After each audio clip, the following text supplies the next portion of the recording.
One of the biggest issues right now is the government and its intelligence agencies tend to spend a lot of time looking at terrorists, in other words, people with bombs and guns. However, what they tend to not do is to look for the sources of the extremism. Where are the social, cultural, and political spaces where it is acceptable to talk about this kind of violence? And the answer is they're right across Canada. They exist in many different areas. But if you go to the government and say, look, we think we know there is a guy with a bomb and a gun, you'll get an instant response from the government. But if you go to the government and say, look, we know there's a guy who's got $10 million who wants to set up a series of centers where they will create these social, cultural, and physical spaces to create these kinds of individuals, very hard to get their attention then. A terrorist, for instance, is fairly, self-evident to a lot of people. This is the individual who has the bomb or the gun or whatever, who is prepared to commit an act of violence to support whatever political cause they happen to believe in. If you look at what lies behind that, however, there tends to be usually an entire network of individuals who push them forward. So the individual who attacked Parliament Hill last year, he's said to be a lone wolf, but the reality is there's quite a large network of folks behind him who are guiding him, pushing him, training him, radicalizing him, etc., etc. Same with the killer of Warrant Officer Vincent in Quebec, and same with like Chieb Esagayr, the Via Rail bomber. Each one of those folks came from an environment where it was permissible, where it was thought useful to talk about extremism, to talk about violence, to talk about terrorism.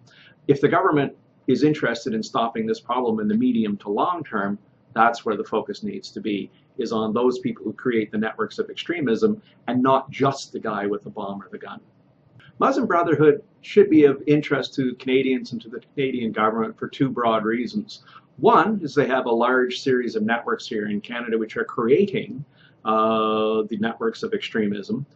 So based on that alone, they should be interested. But more importantly, if you look at the Muslim Brotherhood, if you look at the writers, Hassan Banna, Syed Qutb, and if you look at their sister organization, Jama Islamiyya, and their main writer, al-Maududi, all of the other Islamicist supremacist groups such as Al-Qaeda, Al-Nusra, ISIS, Abu Sayyaf, Hizb ut-Tahrir, whoever, they all draw their ideology from the wellspring, and that wellspring is the Muslim Brotherhood. So when you see an attack in Paris, whether you see Hamas operating in Gaza, whether you see the Muslim Brotherhood controlling the government in Egypt for a year, at the end of the day, it's all the same ideology, all coming from the same wellspring, and that wellspring is the Brotherhood. And what is the difference in how they operate, Muslim Brotherhood and ISIS? At the end of the day, each one of them has the same objective. They are Islamicist, which is to say they want to impose their form of political Islam on literally everyone else. They are supremacist, in other words, they want to control everything, and they're exclusionary. They will allow no other political, social, cultural, financial, or educational systems to exist in competition or in parallel to them.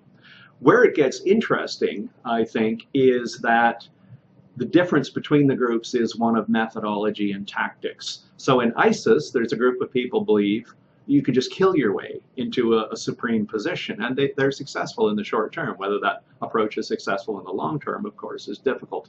Then you have folks like the Muslim Brotherhood itself, who in Canada recognize that they're far better off to appear to be peaceful and appear to be a part of the system, and they won't use violence. But in other countries where they see violence as useful, they're quite capable of being extraordinarily violent. So for instance, Hamas is the armed wing of the Muslim Brotherhood in Gaza, and of course they're incredibly violent.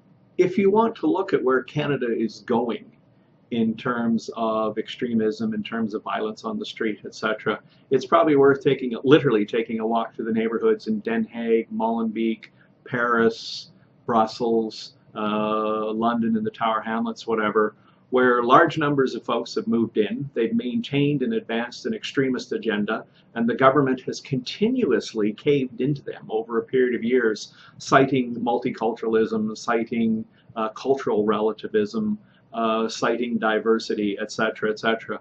Now there are entire sections of Paris, The Hague, Amsterdam, Rotterdam, London, Birmingham, Manchester, where it's incredibly difficult for other folks to go. The city of Rotterdam, for instance, has no-go zones. The city of Paris has multiple no-go zones. I was quite surprised when I was working in The Hague in the year 2000 to discover that there's no-go zones in The Hague, which of course is perhaps the most cosmopolitan of all European cities. There's a problem with the Muslim Brotherhood in Canada, as there is throughout much of the rest of the world. Many people in the Muslim Brotherhood, especially the younger group, those people who are 35 and under, think that the Muslim Brotherhood failed in Egypt because it wasn't aggressive enough, it wasn't strong enough, and it wasn't tough enough or violent enough. So now you have these various movements springing up, some of them called like Zamzam movements, where the younger folks in the Muslim Brotherhood want to see a more violent, a more aggressive policy. Here in Canada, I don't think we've seen that turn into an organization yet. But if you look at the younger Muslim Brotherhood organizations in places like Mississauga, Scarborough, Hamilton, London, Ontario, etc., the idea of a more violent, more aggressive, more confrontational Muslim Brotherhood has already taken the shape of a movement, although it hasn't yet become an organization.